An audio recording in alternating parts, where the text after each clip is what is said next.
So this week, Mike reviewed the new indie 2D game, Narita Boy. Over to you, Mike. Yep. I thought you were going to ask me if he succeeded in answering the call. Did you succeed in answering the call? I did, and that was going to be the review right there. So, Narita Boy. Read the YouTube intro, the description. Yeah, dang it! Sense. Come on, read it properly. Sense. So Narita Boy came out. So it was released on the 30th of March. So it just came out, and if you happen to have Game Pass, it's also available for free on Game Pass. And you did get a review code for it. I did for the Switch. I think playing it on the Switch is fantastic. I actually did try it when it came out on Xbox Game Pass as well. And it looks nicer on a bigger TV and stuff like that. Don't get me wrong, but it's very well suited for the Switch. It fits very nicely right? on the Switch. On I don't play. TV. You can, of course, yeah. But yeah, so you can play it on the big TV. Yeah, you can, yeah, absolutely. But I just I much like when we were discussing The Witcher earlier, I think a game like this just works really, really well on handheld mode. I was going to say this question later, but it's very ask questions. It's very related to what you're talking about, which is the text size. So, is there any issue with that, or do they scale it up on handheld? Because it looks pretty small on the footage I've seen. Yeah. It's relatively small, I have to admit. So especially the questing text. So if you press the minus button on the Switch, it brings up the quests. Really, really tiny, hard to read. But it doesn't matter because you don't need to ever read it because quests are completely irrelevant in this game. Right, so it's almost as if developers are developing it and playing it on machines that are sitting right in front of them. And desktops that, like, monitors that are right in front of their faces. It's wild, isn't it? Yeah, but it's fine. The game doesn't really... The actual text of when characters talk was more than readable. I had no issues with it. I wear glasses. I mean, maybe without glasses I might have had some issues, but with my glasses on, it was perfectly fine. And it is interesting because it scales. It's not, like a traditional... it's hard to describe, but it's not like a traditional game when it comes to scaling where every piece of text is sort of the same size. It seems to depend on the zoom level as well in the game. All right. Cool. But it's always readable. It's always fine. I didn't really... Thank you for answering that very specific question before you actually introduced the game. I appreciate it. That's fine. So let me introduce the game now. So Narita Boy is it's self-described as a neo-retro 2D pixel action adventure game. So it originally started its life back in 2017. By the way, I'm not reading off anything. I'm just trying to memorize what I read in the review for Fuchs. So it started as a Kickstarter back in 2017 with a super ambitious goal to get it out into the world and into people's hands in December 2018. So as we know, it's now been quite a while later, and that was due to the fact that the studio or the developer, which is Studio Koba, who are based in Spain, underwent a restructure, and of course then COVID hit. And eventually they managed to actually ship it out. And in the meantime, they also moved away from just purely being Kickstarter to actually getting a publisher in the form of Team 17, who I think are based in the UK from memory. And as a result of the fact that they now got a publisher, they also extended it across multiple platforms. So I can imagine how a game that started life as one thing, then they became a bit ambitious and managed to get it across multiple platforms, which I think is fantastic, by the way. It just opens it up to a much wider audience. The game itself has really cool... So when I initially saw it, I just instantly loved that 80s aesthetic, that cool retro vibe. There's a few games that have kind of done that in more recent times, taking that pixelated art and then putting into the sort of that 80s type of environment. But this one actually, Narita Boy does it extremely well, I think. If there was only one thing that I'd say I'd be disappointed at is you don't get to experience a lot of the 80s world that I think initially, and I went through the Kickstarter campaign just to kind of see what it looked like when it got first announced. And I was a little disappointed that you don't get to experience that 80s part of the world as much and actually, fight in it and really interact with the world. You get to go to it a few times, but it's more of a memory thing. It's not so much the gameplay itself. Do you guys have any questions that as I'm talking through this? Because I know it's supposed to be a review, but I don't want it to be a monologue. I actually want you guys to ask questions like Swinny did at the start. I have a question. I'll just wait for you to talk about things that relate to that question. Okay, no worries. I'll keep talking then. So when it comes to the aesthetics, the main things I'll say about it is the background and the animations and the way the characters are and the fluidity. It's fantastic. I love the way they do it. Oh! You mentioned background. There we go. That relates. That triggered the Swinny. Ding, ding, ding, the bingo. Ding, ding, ding. What did I trigger? Okay. A bingo. So I've only watched people play this game. I didn't get a chance. I was just too busy. I did want to try it out. Yeah, definitely try it out. Is there any it looks amazing. It looks beautiful. It looks awesome. Looks but it's really cool. Yeah. While it's probably not an issue at all when you're playing, but when I'm watching, it just seemed like there was a lot going on. And it was kind of hard to tell what you could interact with and what you couldn't. Just seemed like there was a lot. It's fine. That's fine? Yeah. Okay. No, it's fine. When you actually play it, it's fine. Interestingly enough, there's a CRT mode that you can enable. It's in certain parts of the game I noticed that it's fixed. You can't take it off. But in the rest of the game, you can actually disable the CRT effect. And it makes it look like you playing the game on an actual CRT from the 80s. I tried both. I felt like the real experience is meant to have that as a filter, but then it became you have to try to understand what I'm talking about. It just became a little too much.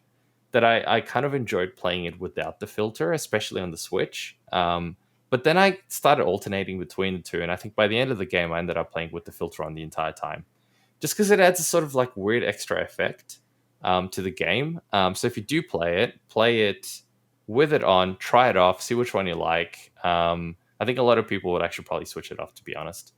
And interestingly enough, that's one of the bugs I think I encountered in the game, where in the menu, it says the CRT effect. And if you tick it, it's actually disabled.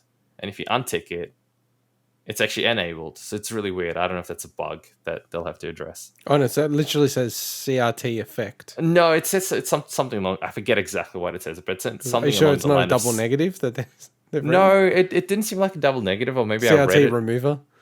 Yeah, it should be like a CRT remover, exactly. No.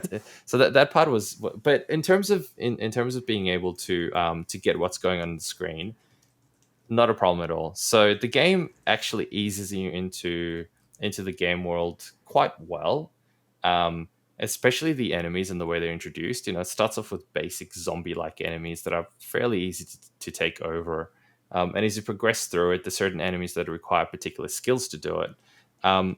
There's at no time is it confusing as to, oh my god, what enemies are there on the screen? What am I supposed to be doing? But there is a bit of a difficulty spike. I found that there was a certain point in the game where you're given a whole bunch of abilities, and it felt like you just get one and you use it a bit, you get one, you use it a bit. And then all of a sudden, the difficulty just spiked for me. There's one particular section, I'm not going to spoil it, but there's a train involved, and you see when you get to that, where I felt like the difficulty just spiked all of a sudden. And one of the main reasons is because there's this element as part of the game where certain enemies can have different colored flames above their heads. And it plays on the whole trichroma principle, which is that there's 3 different colors, the red, yellow, and the blue. And you'll see that throughout the game repeated. And one of these things is that these little flames come up above their heads. And if you enable that power, you just use the right stick on the Switch. You hold it down and it enables that particular color. You deal more damage to those enemies, but you also take more damage as well from them. So it adds this extra level of complexity to the game that it works really, really well. It's just, it felt like it just almost came out of nowhere where you really had to start using it. And to me, that was a massive difficulty spike. It was actually funny because I read an IGN review where the difficulty spike for that reviewer was around a section that is very, very reminiscent of the minecart levels in Donkey Kong that I had played the week before. Well, I read it's kind of like your Battletoads Turbo Tunnel style thing as well. That's what I heard. Something like that, yeah. But you know what? I had no issues with that, surprisingly. I died once. The turbo first tunnels. Time. Not the turbo tunnels. I had never actually played those. I just heard they're notoriously hard. But this particular section, I didn't struggle with it as much, and I think that's only because I had played those stupid Donkey Kong levels like 2 weeks ago, and they drove me nuts, and to like sort of get the hang of it. And it's exactly the same. It just reminded me of that so much.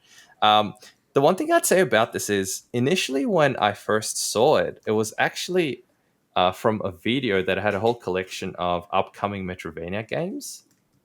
And I had this expectation, completely false expectation in my head, that it was going to be a Metroidvania kind of game. Well, people in reviews have said it is a Metroidvania game. No, I don't think it is at all. Thought was strange. Like, are they just taking that from the Kickstarter? No. Maybe. Or they haven't played the whole thing properly. I don't know. They're just misappropriating the term, it sounds like. Maybe misappropriating the term. Maybe I'm misappropriating the term, but I doubt it. All I can say is you can go back to a particular section, but it's like literally within like you get an ability and you go back 2 minutes into something and then that's it. There's backtracking is relatively minimal in that sense. You don't get a map. You don't get a world that you can go back to.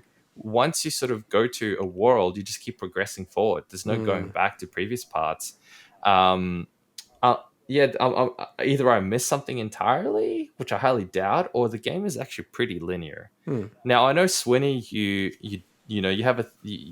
were talking about this as well, that not every game has to be some sort of... He criticized you. I was joking. Metroidvania thing. I was joking that if you get, a linear platformer is, it's like that is how most platformers are. I know. He's publicly backtracking now. He's all brave in our chat. No, I was just basically saying that it was like Mike was disappointed that there was a linear platformer, whereas that's what platformers generally are. I have to say, I didn't even think I added to that whole conversation that you guys had.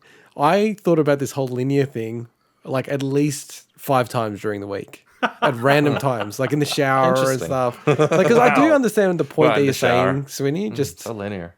It was a joke. It was an offhand joke, by the way. No, but there's always truth in jest, right? And I do understand also what you're saying. But it's funny because I don't feel like a lot of the Mario games are linear. They don't feel linear to me, but they are linear. You know what I mean? Well, they're very linear, yeah. But I would never say they're linear. But I do understand your use of the word linear. Well, you go from the starter level to the end level and you progress to the next level, Yeah, that's basically what it is. But I thought of it in my head, and again, this is just misconceptions, but I actually don't think it's just me having thought that because of my misconceptions about what the game should be. Even there's elements in the game where it really feels like that's what they may have been going for. So as an example, there's an ability that you get where you can smash a specific section of the ground to continue. And you get to the certain part where it's like, oh, there's this blue thing on the ground and you can't get through it. And then you go a little bit, you get this ability, and then you can come back and you can go through that section. But again, it's like they give you this ability that you can use once or twice within specific sections like that. But you can never go back to a previous area to unlock something cool or a whole different thing. It's nothing like that. It's like they almost become so superfluous as abilities. And it's the same thing. You get this ability to bash through a wall, like a vertical wall, which is basically the equivalent is the ability to smash down through the ground. But it's never, other than like putting it in a few parts just as a pointless barrier for no reason, it's not really used. Like it feels like it's the kind of thing where they may have thought about using it so you can unlock certain areas that you can only kind of come back to later, but it was never implemented like that. And having looked at the Kickstarter and the original videos that I saw, there's so many things in it where I'm like, wow, that's not in the game. I watched the initial videos and there's just bit after bit after bit that I did not see in the final game. Now, that's not to say the final game is not good. It's great. I love playing it. The music's fantastic. The combat's really cool. It's solid. It gets a little bit samey after a while, I have to admit, once you get the hang of it. But it's very solid, very cool, really fun to play. Overall, highly recommend it. If you can get it on the Switch, I'm not entirely sure how much it is at the moment because I have the code. So if you guys can check for me, that'd be great. Yeah, I'll check now. But if you have Game Pass, an absolute must play. It's a So relatively you think short we should game as play well. it? Oh, totally. You guys absolutely should play it. I highly recommend it. Especially if you have Game Pass, it's a no-brainer for me. It's a fantastic game. It's short, but it's a really cool short experience in my opinion. That is absolutely worth giving a crack. It's 3750. 3750. It's Look, actually 4.5 Metacritic for user score. yeah. Oh wait, out of 10. Yeah. Wow, I'm actually kind of not surprised by that. I think it's maybe a lot of people that had high expectations from Kickstarter.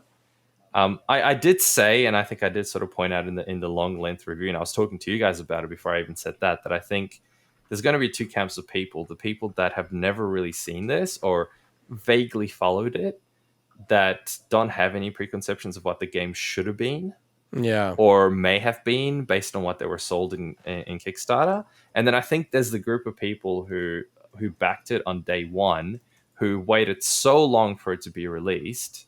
You know, like it's now what two and a bit years since the initial release date, and I don't feel it's what they paid for, if that makes sense. Now I can't comment about that exactly because I didn't back the Kickstarter up, but I can imagine how they would be frustrated by how it turned out. It's quite an interesting game because like it's getting like really mixed reviews. Like really good reviews. Like people are like, oh, absolutely recommend playing this game. And then IGN's giving it like a 6 out of 10. And look, the IGN, I read through the IGN one, and it's weird. I gave it an 8 out of 10, and I'm sticking to that. But I can see how different people would totally rate it differently. They'll get something else out of the game. I loved it. I enjoyed it, and there's so many cool bits about it. And I think in the end, it's 5 out of 10, 6 out of 10, whatever, 10 out of 10. So much effort clearly went into making this game by a team of what grew to 7 people from what I saw, that I still think it's an amazing indie achievement. It's a really cool game made by just a small team of people. You can tell they spent a ton of time and effort building it. It may not, hit the mark for a bunch of people, but if you can get your hands on it, again, especially on Game Pass, it's free. Give it a crack. I think it's fantastic. And look, I think with the Metacritic user reviews, there's probably people on Kickstarter that might have been annoyed with the game or something like that. Oh, for sure. For sure. I reckon it's a whole bunch of people like that. Are you going to play it, Swinny?